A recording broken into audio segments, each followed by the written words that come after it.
Okay guys, Justice League is opening in a couple of months in theaters across the world, gathering many of the greatest heroes of DC Comics, well, just like DC themselves did in 1960. In the skillful hands of writer Gardner Fox and artist Mike Sekowsky, the most popular superheroes by, at the time, comics' only successful superhero publisher, were gathered up and put on a team. But the Justice League wasn't the first time a company put their eggs in one basket and used them to drive sales. That honor, of course, well, I'm about to say the Justice Society, but then I'm going to realize there was an early, what? It was the Justice Society. Not some lesser-known group that came a few months earlier? Neat!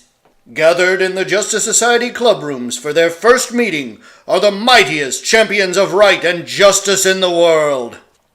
In All-Star Comics number 3, published in 1940, DC Comics combined 9 of their mightiest and most popular characters.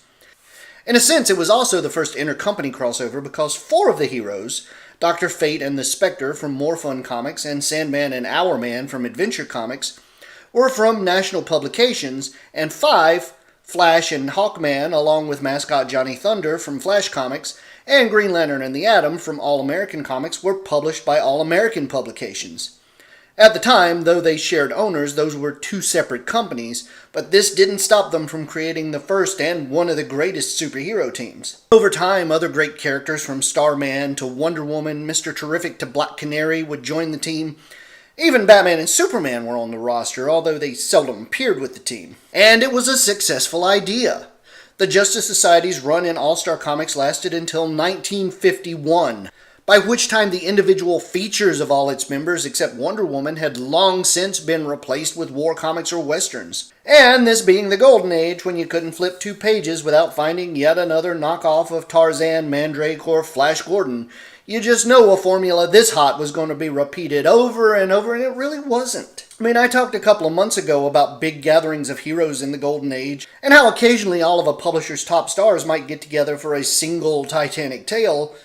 But strangely, the formal superhero team was fairly unique to the Justice Society of America. And I offer a slogan for each of us to carry in his heart during the perilous days ahead.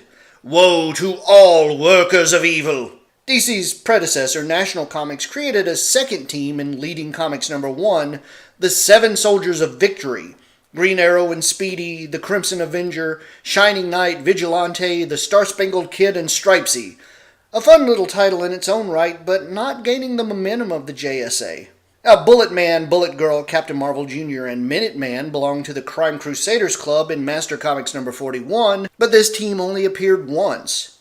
Timely Comics sidekicks Bucky and Toro teamed with some non-super kids to form the Young Allies, and Holyoke Comics sidekicks Kitten and Mickey formed the Little Leaders, but for the most part, teams of established heroes were practically unknown. In fact, the next time we'd see it would be in All Winners Comics number 19 in 1946, when Captain America, the Submariner, Human Torch, Miss America, and the Whizzer met up to battle the diabolical Isbissa. The All-Winner Squad met again in issue 21. The story of issue 20's mysterious non-existence is a tale in itself. But that was it for the team.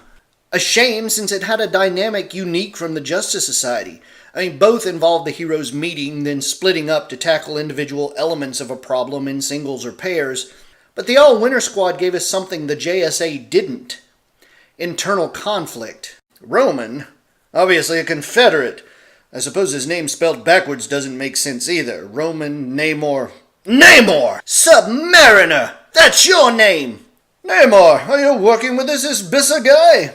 You're serious about this! You all believe it! All-Winner Squad was a feature that was off to a promising start, but it came too late for post-war readers who wouldn't want superheroes again for another decade. Of course, a decade later, in 1958, we met the Legion of Superheroes, but besides Superboy, in whose feature they premiered, and later Supergirl, they were a group of entirely new characters, not a gathering of established favorites. We wouldn't see another of those until Brave and the Bold number 28 and the first appearance of the Justice League.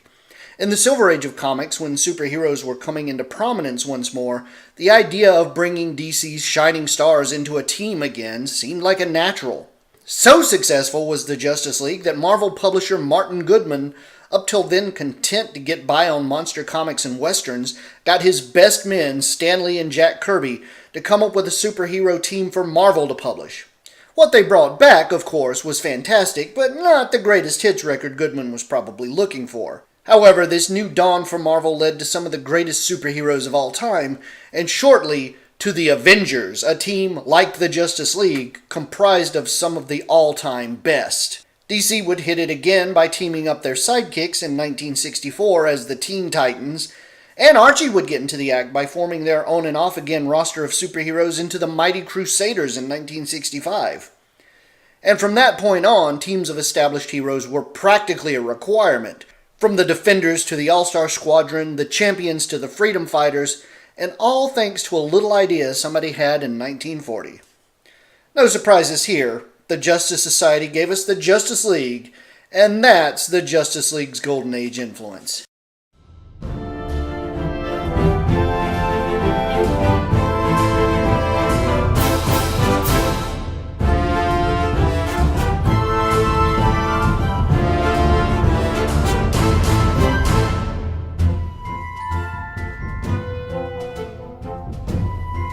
He's got a right to be sore. That's no way to treat a pal. Hey, Namor, I'm going with you. Damn, that was a good comic.